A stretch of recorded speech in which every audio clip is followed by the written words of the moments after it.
It turned out that we were hurting ourselves more than we actually assumed. And so these days you can see that some of the eateries or caterers are bankus and leaves. You notice? Have you noticed that? And even with that one, it gives it a certain flavor. Charlie. That's why when you go, you say, oh, madam, watch, you know, there's a special feel to it. If people thought our ancestors didn't have sense, sure. There was a method to the madness. If you don't know, if you thought it was madness, there was a method to it.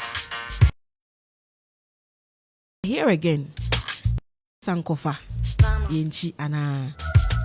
So advance, you pause and you assess to check whether you are made progress or you are retrogressing. Well, if you think that, oh, we are making a big deal out of nothing, you break it down. This morning is a morning of Nas. You have Nadede to contend with, and I've been joined by Oyoo.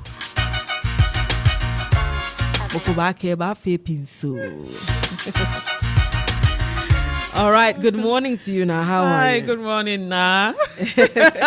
Two Nas. Yes, so. Okay. You went to Infantimon Girls? Yes, I did. I went to Infantimon Girls too. No way. Yes, I did. How do I not know this?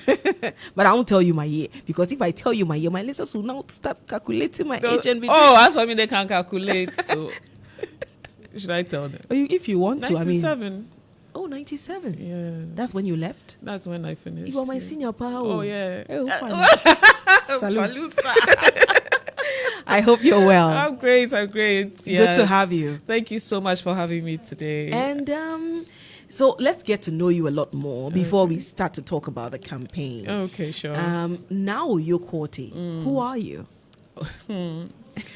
I think I'm a creative, multi-creative person. Okay. I've been in different spheres of, industries or life, basically. I've worked in the oil and gas company, trained in health and safety. I started blogging because I love to talk about our culture as Ghanaians, our food, our fashion. I really love, sharing with the world what we have, And then I ventured into the food space. I think that became more of a thing because I realized that we are not really creating different recipes around our usual ingredients. Yes. And I mean, I love Ghanaian food. But then I feel like, as you said, as we are progressing, how can we cook differently? So on my blog, I started creating more recipes using, so if you have garden eggs, what else can you make? Apart from garden egg stew. Or adding it to okra stew. Exactly, I'm like, see, there's so many plant-based dishes we can use with what we have. Because when in Ghana you say that, I'm vegetarian, so like the only thing they'll give is probably red, because there's no meat in it. But there's so much we can do with our contomerates, with our abedrus, etc. And all of them have immense health benefits, So I started creating more of these recipes, and thank God, the internet became faster, so I took that online as well, putting out my YouTube videos, etc., talking about these things. And content creation also became part of me because once you start blogging and writing, content creation it's literally connected, And I started helping businesses to, how to use social media to, boost their brand, create more brand awareness, etc.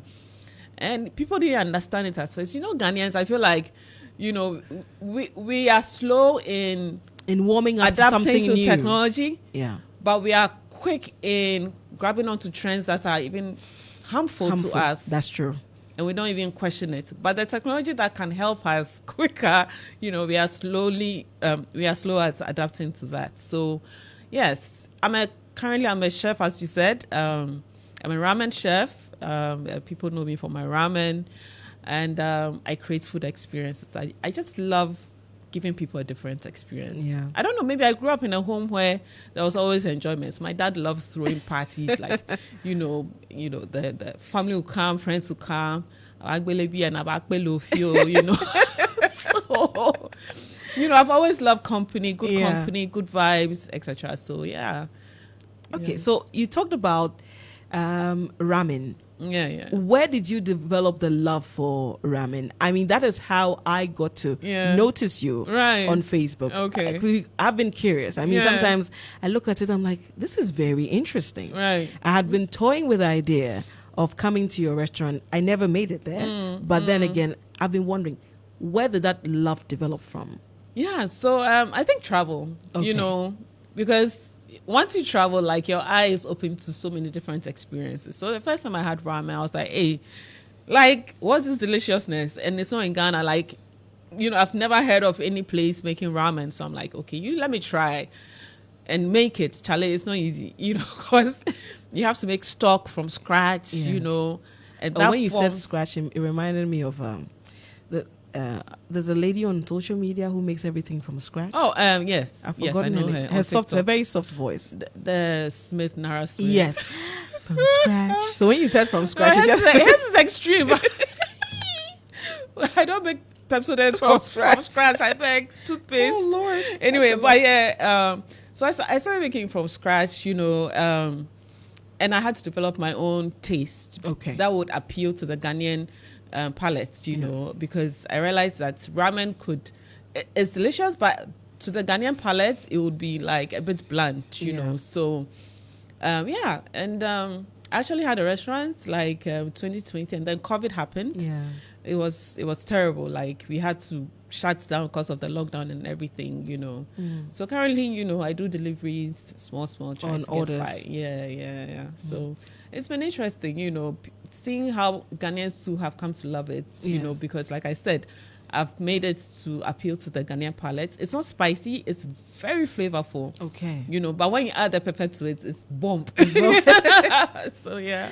Okay. Now, let's spend a little time to talk about the COVID experience for you as well. You said it was difficult. How difficult was it? I mean, it was a bit traumatic. I just had my baby, Oh, dear. So she was pretty young, and thank God I had a great nanny, so she was helping me to balance that with, running the restaurant. Yeah. So when we went into lockdown, I was like, hey, what am I going to do? Because I had paid rent, You had just paid. Ghanaian, just started. Landlords will take the 1 year advance like that, And so I decided that, look, I can't be at home not doing anything. So at least let me do deliveries, Okay.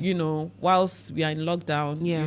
at least then, because riders were working. Yes. Remember, but in Ghana, we didn't have a lot of delivery services Yes. in 2020, So now I had to look for a reliable service. That is another conversation and not chalet, altogether. exactly.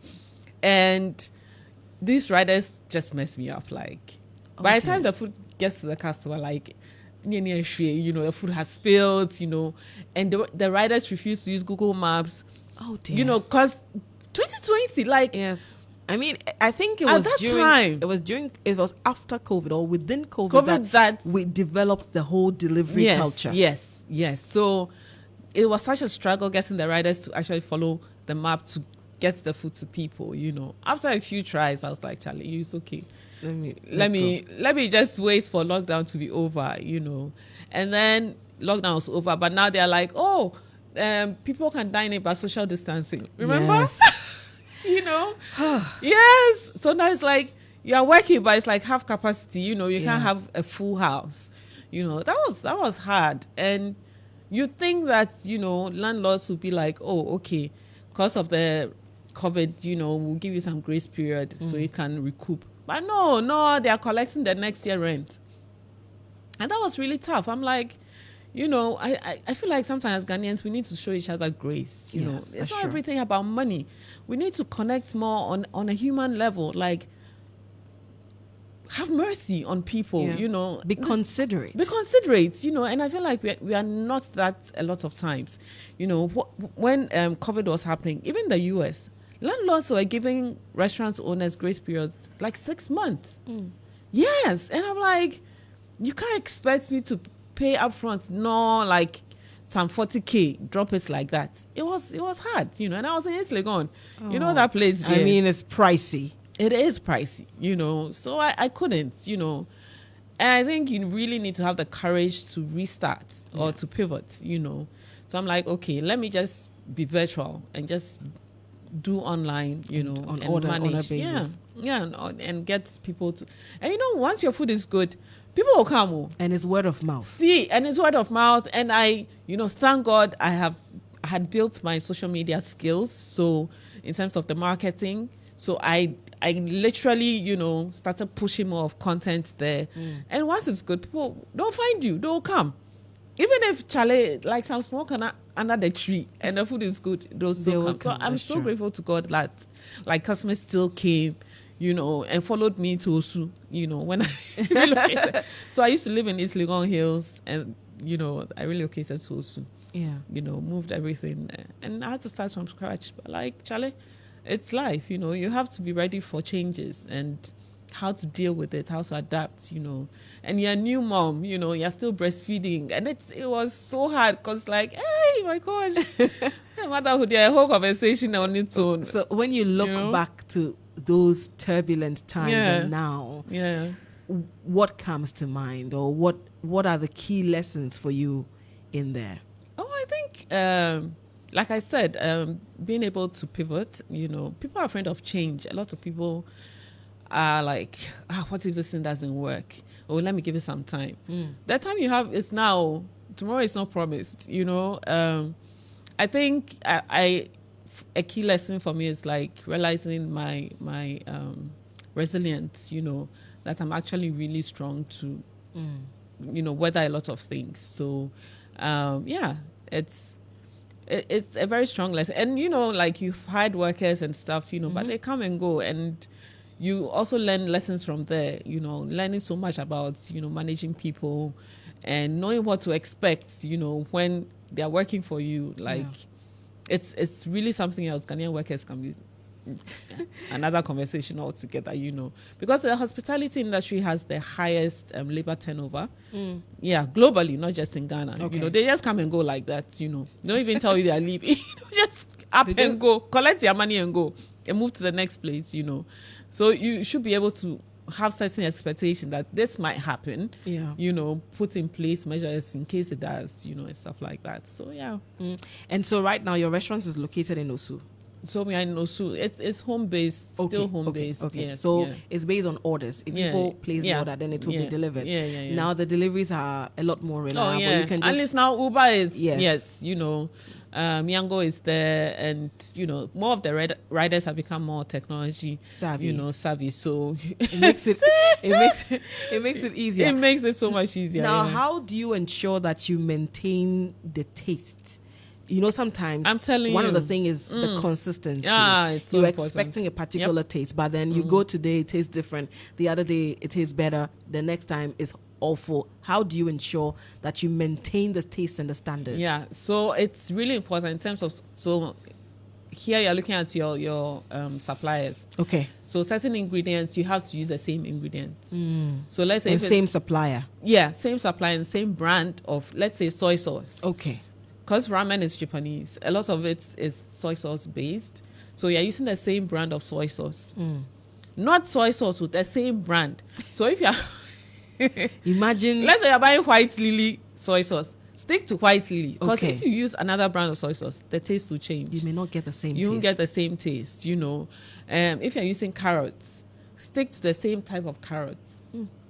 I'm telling you, because there are some carrots that are slightly bitter. That's true. Depending on the soil that they've been grown in. Same with cucumber. Same with cucumber, exactly. You know, if you're using spring onions, use spring onions. Next time, don't go and use chopped onions. That's different from spring onions. You understand? So consistency is really important. If you are using measurements, so if you're using like 2 teaspoons, stick to the 2 teaspoons. You change anything, it goes off. And the customers know. You know, they're like, today, you know, they'll give you feedback right now. So I'm so grateful I've been able to keep it consistent all these years. Yeah. And It's been about 4 years now. Consistent. I mean, congratulations to you in relation to that, because that's the concern many people have when it comes to food. Yes, because if you even with the these big outlets and the food chains. Yeah. Chain stores and stuff like that, people will say that what you taste here is not entirely the same as what you would taste there, or where they are. When they have another branch, the food is even different in another branch. It's a lot. It's a lot. Okay. So we'll get into the talk about the campaign that you have embarked on right now.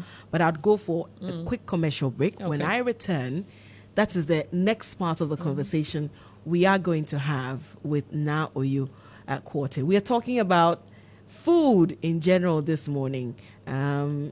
She develops recipes as well. I'll ask her what her recent developments in recipes are. Let me think. So stay tuned. This is a Morning Star Hill Star 103.5 FM. We'll be right back after this.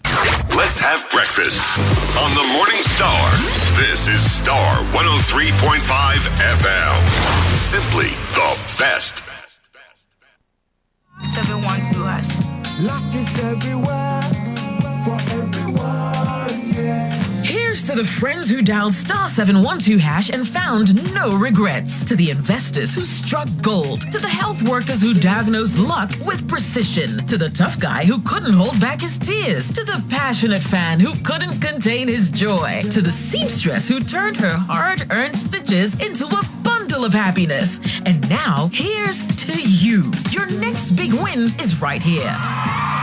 Luck is everywhere, for everyone, yeah. The luckiest. Dial star 712 hash. Now join in the luckiest winning celebration. Every 1st July 2024. Over dial star 712 hash. Now I can to tickets as a group, individual, and now even as a community. Now win is the car prizes are in the community draw, or go for the grand draw on the 30th of November 2024. Unlock your luck with star 712 hash. Now join in the winning streak now.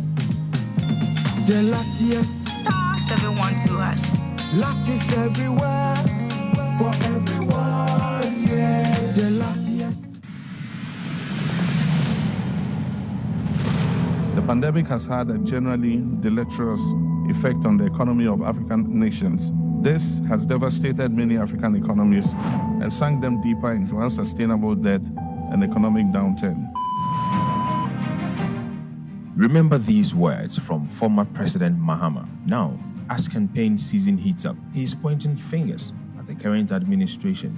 Is this not for political gain? Ghanaians deserve genuine solutions, not mere propaganda. We face global challenges together. Let's seek a leader who offers plans and progress, not just critiques. Let's build Ghana up, not tear it down. Vote number 1. Vote for Baumia. Vote for the MPP.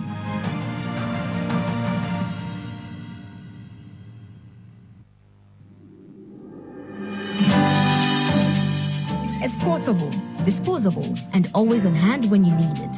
Flora disposable handkerchief fits in your pocket or bag, and it's always ready to come to the rescue. Sweat? No problem. Coughs and colds? Caught safely. Tears of joy or despair? Wiped away. Flora tissues in the form of disposable handkerchiefs, box tissue, toilet roll, multi-purpose towels, and table napkins plays an important role in personal, home, school, office, and commercial hygiene, minimizing the spread of infections and keeping us healthy. Flora tissues are made with premium tissue paper, so choose Flora tissues. To be a distributor, call 0243 033 033. Hey, is that cool? Hey, you've grown into a big boy, oh. Even Momo is 15 years old. It still feels like yesterday when we were fumbling with cash and worrying about the way money moves. Say it again. Now I send money to my AC in the village, pay bills, save money, loans so kaka, investment kaka, at the Momo Shit. How do you think I get the small coins from my burger bag? To celebrate 15 years of Momo, you too can win awesome prizes in the Momo at 15 Rewards promo. Just download the new My Momo app, continue to transfer and make payments, and you could be one of the 15 lucky winners of 15,000 Ghana cedis and 150 lucky winners of 1,500 Ghana cedis each. So, Ghana, keep celebrating Momo at 15. Offer runs from now till November. T's and C's apply. MTN. Have breakfast on the Morning Star. This is Star 103.5 FM. Simply the best. It's still the Morning Star here on Star 103.5 FM. You're welcome back. We are having a conversation with Oyoo Quartey. She is a home chef, recipe developer, and digital creator. Now let's dwell on your recipe developer title. Okay. So tell us about your recent past, most recent, whichever one it is, recipe that you have developed. I think and what inspired it was a chickpea salad. Hey. Yeah. And what inspired it is I think I've always been conscious about healthy eating, you know, but I think when you hit the 40s, you know, you have to be more mindful of certain grains, cereals, whole fibers that you are taking in, because your body is not the same as it was when you were in your 20s. Absolutely. As a woman. You know, now there's, you know, all kinds of, we'll be talking about the campaign, but now like having to do with fertility, having to do with your mood, you know, all kinds of conversations going on around that. And it just makes you realize that a lot of that also has to do with what we are putting into our bodies. That's true. You know, and as women, you know, these are, what we are putting into our body is so important, and we have to be more mindful. Less fatty foods, right? Yes. Less oil when we are cooking, less salt. And the earlier we embark on this journey, the better it is for us as women, you know. So I decided to make the chickpea salad because chickpea is like super, like it's such a superfood, right? And garbanzo beans, that's the other name for it. Garbanzo beans. Okay. Garbanzo. So if I go to Kanishi right now and I say I'm looking for garbanzo beans, maneko. No, chickpeas you can get it local market. You get in the shops. So unless supermarkets. Unless the supermarket. Okay. But the way it is, just a little bit, you cook it and it blooms up. Okay. Like a bit like bambara beans. You know, you can buy bambara beans like 10 cedis, but when you cook it, it's like... It's a lot. Yeah, it's a lot. I don't know how that works. Like it sort of fluffs up. Yeah, because it's dried up. Once the water gets in it just fluffs expands. up. Yes. Exactly. So chickpea is very rich in phytoestrogens. So phytoestrogens are like... they are plant proteins, but they mimic estrogen levels in us. Okay. So if you're looking to increase your estrogen levels because of fertility, eat more chickpeas. Okay. I'm not looking to increase my fertility, no. But I know my estrogen levels have reduced because, you're in your 40s and you're literally perimenopausal. Yeah. You know, I don't know if you know, but we are in November, right? Yeah. October was also menopause month. Okay. You know, and perimenopausal occurs between like early 40s, 45 going, you know. So once it's reduced, it's like you notice certain changes in you. Yeah. You start having like small hot flashes, small, it's coming, you know. So, but chickpeas helps you to balance that out. You're not going to have those symptoms as much. And tofu and all that. Okay. So, and I also did a tofu dish using soy chunks. Okay. So this is very popular in the markets. You can easily get this in the markets. I don't know if I can mention brands, but quite a number of brands have. I think I've noticed some of the brands have that. Yes, soy chunks, you know. So I used it to make a stir fry. It was super delicious. And you look at it and you'll be like, is that chicken stir fry? Because it looks like chicken. And it tastes so good because, you know, you have to learn how to season it and how to cook with it, you know.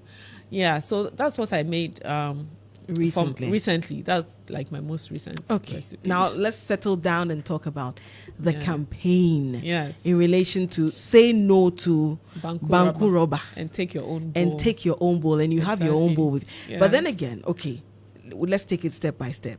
let's start with the say no to banku rubber. Why? It's very convenient. I mean, when you scoop the banku from the pot in which you prepared it in, you split the rubber. Actually, techniques far away they use. They do the banku. Nowadays, You just roll it. When you buy the banku rubber, they've already torn it for you. Yeah. So, oh really? I'm actually So like, I have not. Yeah, I didn't know that. I didn't even know until recently. I was like, wait, but how do you know I'm going to use it for banku? You know? Oh wow, I didn't know. Yeah. Because I thought it was, butter cheese rubber. Yeah, Then butter you cheese just- rubber. Yeah. that one. Wow. Yeah. Interesting. I didn't know that. But so why is it? It's convenient. I mean, It is. it's a very easy way Until to it comes into contact with hot food. what happens? Yes. So the rubber is made from phthalates. Okay. Right, so that's a chemical that's used to produce plastics. Yeah. And it makes the rubber very durable, very flexible. Okay. That's how come you're able to. You understand? Yes. Yeah. I mean, there's different types of plastics, as you know, hard rubber and all that. Yeah. Yeah. So the phthalates just immediately changes its chemical structure when hot food comes into contact with it.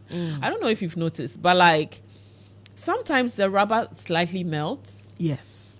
Especially when you overwarm it. If you decide to warm it in the rubber in the microwave, especially. And yes, and we don't even think about these things. But basically, these phthalates are these chemicals that breaks down, into dangerous chemicals once we ingest the food. Okay. That has been, put into this rubber.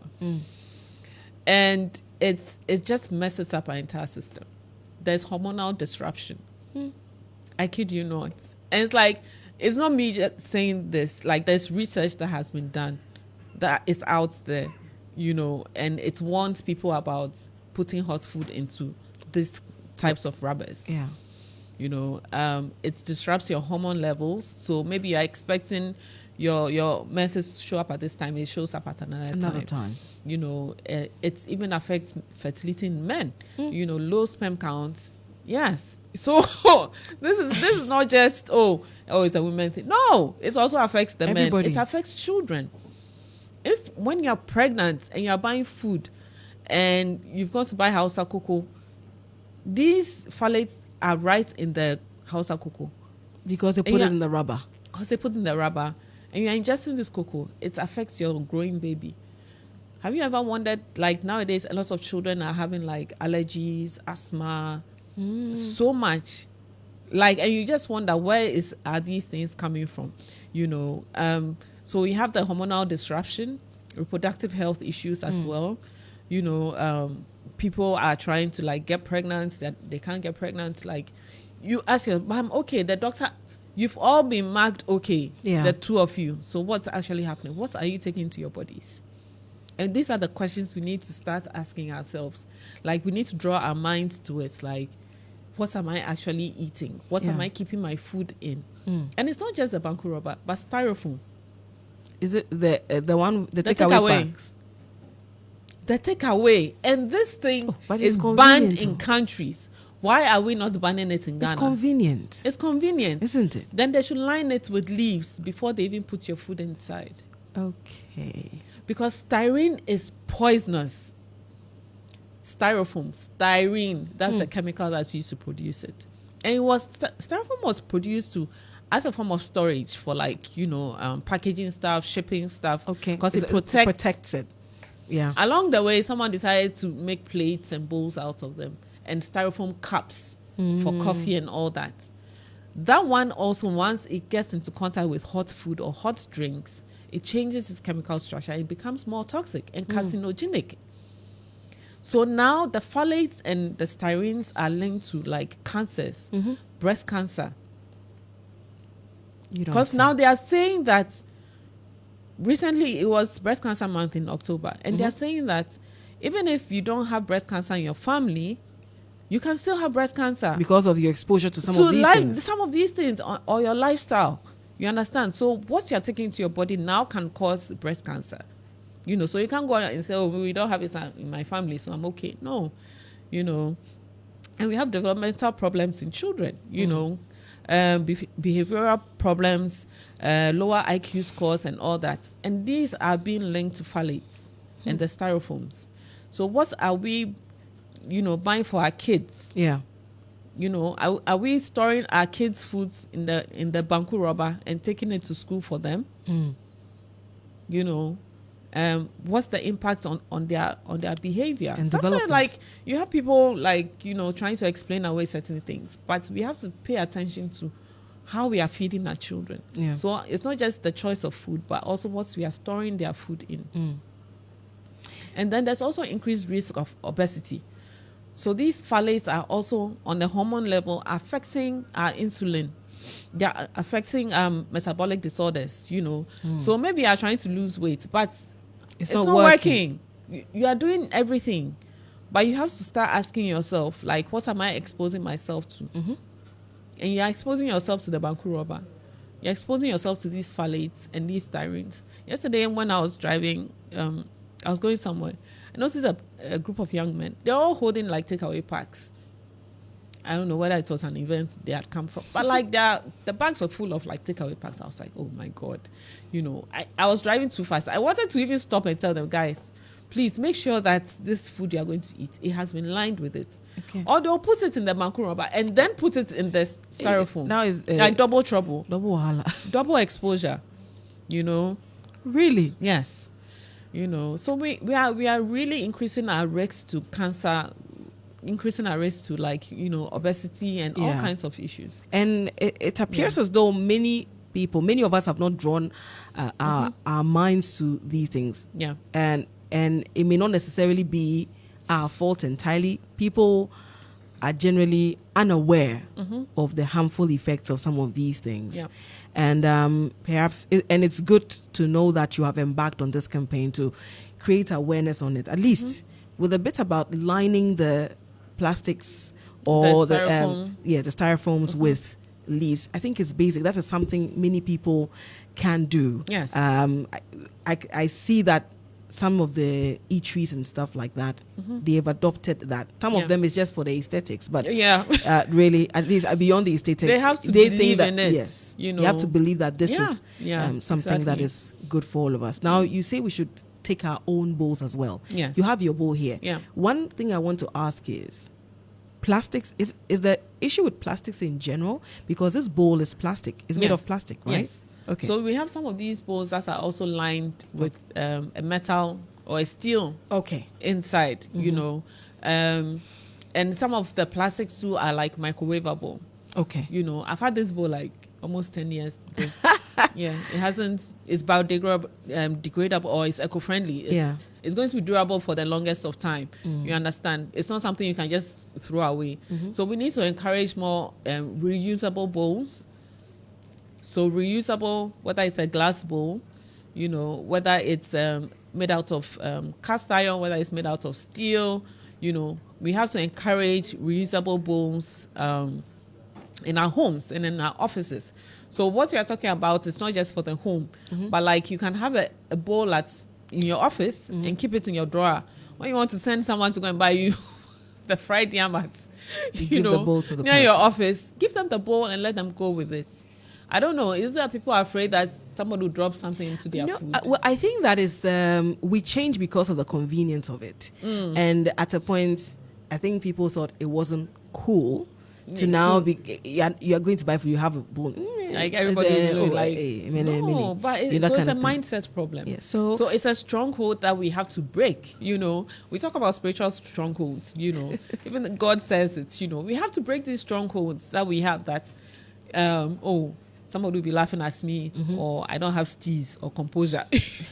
you don't have swag. You have swag. Like, no, it's your life, it's your health, and it's, you don't owe anyone anything, Yeah. Because honestly, we should be admiring people who are actually taking their own bowls to buy, food from the streets. That's true. People who are taking their own flask. Remember, we used to have these huge flasks back in the day. Yes. When it falls, you're in trouble because everything will just crack. But we thank God for steel. Now we have like steel encased flasks. You use once you just chuck it out of it. Yes. And then it's going to end up in the bigger pile of trash, or it's going to fly around. Sometimes you're driving and then you see rubber flying. just passing in front of your car. Yeah. You know, and stroking our gutters, you know. We literally have galamsey to fight against. And now we are fighting for our own lives, you know, as well. But I feel like with this, you have a choice to tell the food vendor that, no, I don't want the rubber. Refuse it. Yes. You know, it's a choice you have to make for yourself, you know. It can't be imposed on you. Mm-hmm. So choose either the wache leaves or take your own bowl. Yeah. And I was saying recently that you can also buy the wache leaves in the market, any local market. Okay. And you can buy it in a bundle. And when you're going to buy the food, you can take your own leaves. And then you ask them to line the styrofoam. Yeah, or line the styrofoam. Exactly. You understand.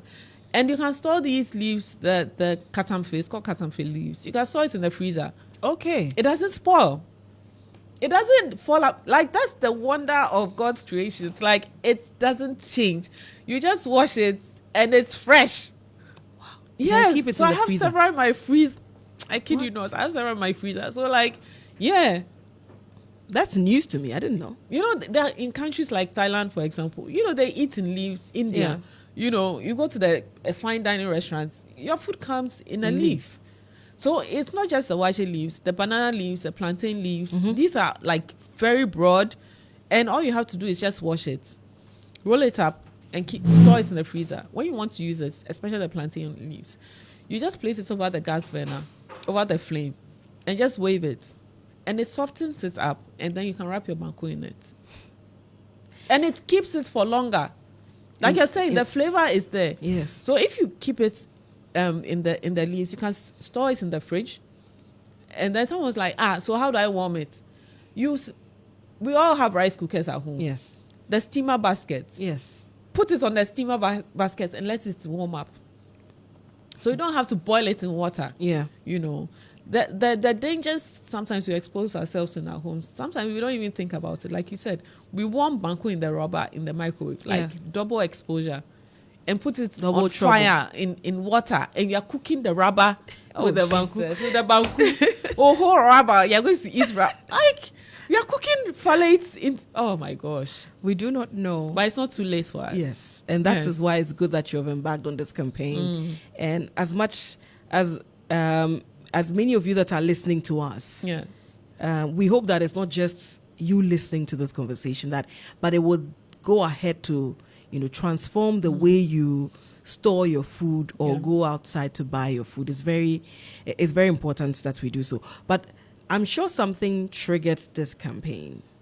What triggered it? I'm told that you bought your cocoa in the glass bottle, the glass and you posted bowl, it. That was it. And then it just blew up. People were shocked. Yeah. I'm like, why? But I think for me, it's every time I'm going to buy food and they tell me, like, washi, mini ahabai. I'm like, sometimes I walk away. Yeah, like, unconsciously, I sort of like, it's okay. Maybe it's not, and I walk away. So that day I was going to buy a cocoa. My mom was like, I was like, I was just thinking of like, so I'm going to be holding how many bags of house and cocoa, because I'm buying some for my daughter, buying some, like all these plastics. Let me just take a bowl. So I just grabbed this huge bowl and I take it, and then that was it. And then you had yours in the glass bottle. No, so because it was a big bowl, like I put all everything together, and when I went home, we all shared, and then. So I was like, that was so simple. Yeah. No, it's single plastic inside. We used to take flasks. Exactly. So you go and then and now there's Stanley cups. Yes, all over. Use a Stanley cup for the house of cocoa. And stop flexing with it. Use it for good. And we need to create that environment to be able to be more aware. Yeah. I was reading this book, Atomic Habits. So it talks about how to break bad habits. Little by little, little actions lead to bigger impacts, right? So if you want to actually do this, like, make sure the bowl is visible or your flask is visible in your home. If you want to so eat that it reminds you. It reminds you. If you want to eat healthy, or you want to drink more water, make water visible in your home. Keep flask around, or keep a dispenser visible in your home. Yeah. So that you are like, hey, I've not drank enough water, and it's accessible. You understand? Yes. So same with the bowls. Keep the bowls visible in your home, or the flask visible, so that you don't forget. Or keep it in your car. Then you don't forget. All right. Do you have any more to say in relation to this campaign. I want to move on to briefly talk about family as well. I've heard you talk about daughter. Okay. So, yes.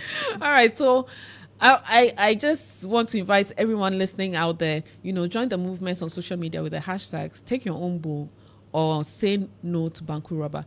Please join the campaign. This is not a trend. This is going to go on and on and on, and it starts with very little actions, like I said.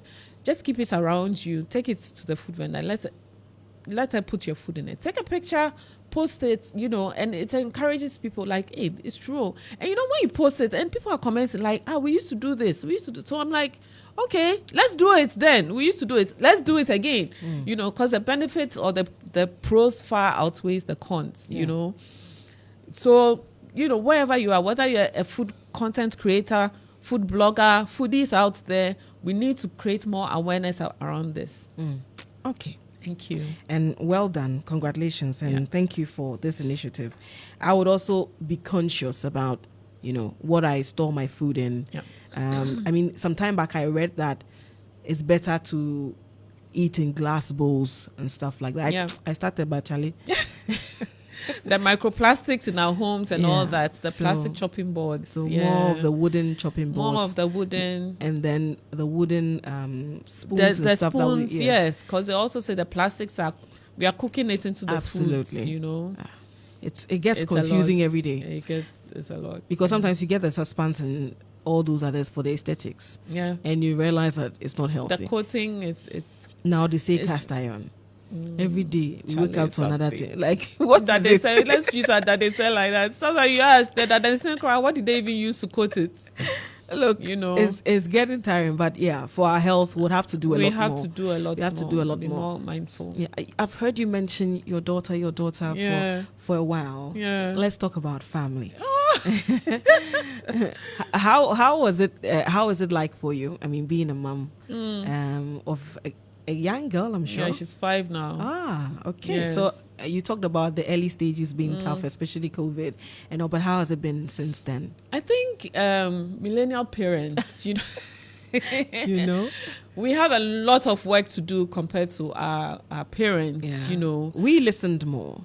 Yes, we listen more. Now they are being bombarded with more knowledge and information overload from digital, platforms. So they are being more exposed to YouTube and what's going on in other countries. They are asking more questions, being more aware. Now my 5-year-old is like, Mommy, when I'm a teenager, I'm like, You are 5. You are 5. Why are you thinking of teenager?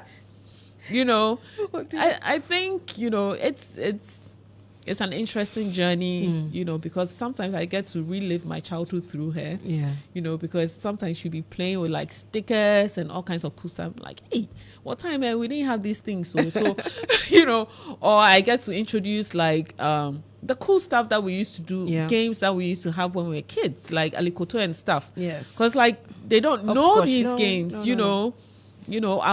would draw like tomato on the floor, and they would literally play that game. Oh, that's lovely. Because she's like, Mommy, what game is this? We can't let these things die out because of technology advancements and stuff like that. We need to still be connected to our past, and find ways to engage our kids with them. Parents have become so busy, and I'm always encouraging more parents that like, Charlie, puts the phone down and connects with your child. That's true. I really try to balance that with what I do because cooking can be hard. You are literally standing on feet from 8 to like 3 p.m. Then you have to rush and go and pick her from school. And then when she comes back, she has homework. At 5 years, they have a lot of homework. Sometimes the homework is for the parents. I tell you, that sometimes nowadays I've seen the way the maths is being taught. It's not like how we were taught back then. It's different. It's different. Then I'm like, what kind of maths is this? Then I'm like cracking my brain. I'm like, okay, I'm trying to teach and stuff like that. But I think as a millennial parent, it's very important to be very engaged with your child and not leave them to their devices. We keep throwing the device to them because it's convenient and it's convenient. It's easier for us. We get to have a peace of mind. But this is the age where like she's like absorbing a lot. Yeah. From 0 to 5 years, that's when your child's brain is developing and it's soaking up a lot. And they want to know things. Yes. They want to understand things, and they are watching our behavior. So the more we throw devices at them, they are thinking it's normal, but Yes, it is it is not. So as a millennial parent, it's on me to always to be mindful, okay, you have 30 minutes to watch your YouTube Kids thing, After. and then after, it's homework time. I have to create a schedule for her. It's so important. So sometimes, because she's gotten used to it, when I don't give her anything to do, she's like, "Mommy, what do I do now?" I'm like, "You have toys, go and play. You have books, go and read." Yeah. I think the journey it's been very interesting. It's been hard because I've been a single parent after, a few years, after about 4 years, became a single parent. So I think mentally it's been very challenging, but with God, all things are possible. God has really helped me through this journey. Prayer, having the right tribe of, support, other moms, and talking it out. It really helps, because sometimes you think you're going through something alone. But then when you talk to other moms, they're like, they are telling you, then you're like, hey, wait, okay, mine was actually easy, And, I have to deal with picky eating. You think that's, I'm a great chef, or I'm a good chef and my food is delicious. Your child will eat your food and be like, Mommy, no, or she refuses, or she'll be like, no, and she'll see something green. I don't want to eat that. I don't want to eat that. She'll remove everything. And she'll remove everything. So it's being a picky eater for me, having to deal with that has been hard, but I think it's a phase. Okay. And once you understand that as a parent, it's easier. Okay. That, 1 minute she's refusing this dish, the next minute she's actually eating it, and we have to learn to be patient and understand that these are children, they are learning. And sometimes I feel like we forget that they are children. We treat them as adults, So that phase of, she doesn't want stew. Now she's eating stew. It's crazy. She used to eat banku and okra soup so much. When she was 2, now she's telling me it's yucky. Oh, yeah? Yes. And I'm sure a lot of parents are nodding their heads with me, yeah. They're like, it's yucky. I'm like, hey. Then all of a sudden she doesn't want to see stew. But now she's eating a stew. And now she's eating kenke. Now she's eating banku. But now we have to graduate to eating the kontomire and the garden stew and stuff, Or she'll be like, Mommy, it's too spicy, Yeah. But if you completely take it out, it will become a problem. Yes. You have to introduce find it ways gradually, and then making sure that she's having all the vitamins, the fruits, introducing the pawpaws to her. We shouldn't just introduce them to apples and grapes. I'm like, our local fruits are really good. Yes. Give them their last and the yoyi. They are more accessible. Exactly, and it's more accessible. When they are in season, they are cheaper. So that way you can feed your family on a budget. I'll be giving a talk tomorrow, on women's nutrition and stuff and how to eat more affordable. When you cook in batches or you cook in bulk, it's actually friendly on the pockets. Okay. So for me, motherhood, when it comes to feeding her, is I cook stews with a lot of vegetables in it. So the tomato stew, but you are blending it with carrots, more onions, because the onions makes it sweeter. Yes. So you don't have to cook with sugar. Yeah. You understand, and then adding a little bit of ginger in there for a little kick, a bit more flavor, So when you cook in bulk, it's easier on me, okay, because I have to cook for her for school. That school doesn't have food for her. So I have to cook every morning, whether it's rice, it's noodles, it's plantain, or it's yam, So I switch up sometimes. The same stew, I'll switch it and add spaghetti to it. So that makes it spaghetti bolognese, right? Or make meatballs and then add it to the same stew. That way, you're adding more protein, etc., and switching it up. All right. It's been lovely having you. Thank you. you. Do you have any last words to add? Well, thank you so much. Once again, I just want to tell all my listeners out there, be mindful when you're making your food choices.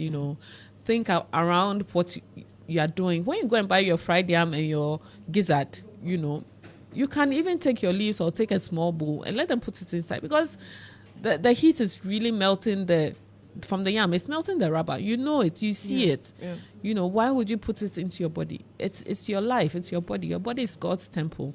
And we have to protect it, right?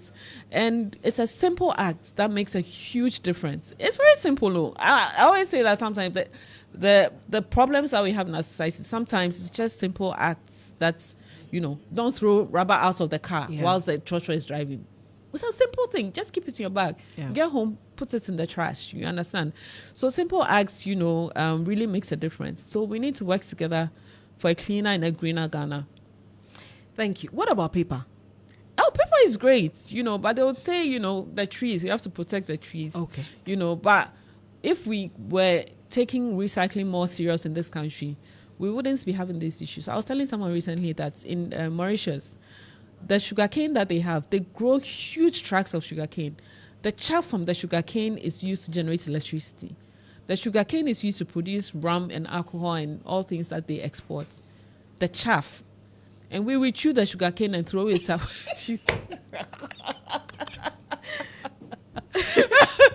Right? We chew it and then we throw it away. You know, but meanwhile, sugarcane has fiber. Fiber is a base for producing so many things. Slippers, mats, all kinds of things. Just like how we are using hide for Willie. Yeah. Anyway. Thank you so much for coming. Thank you so much, Starr. It's been good having you this morning here on the Morning Star. It's a Morning Star here on Star 103.5 FM.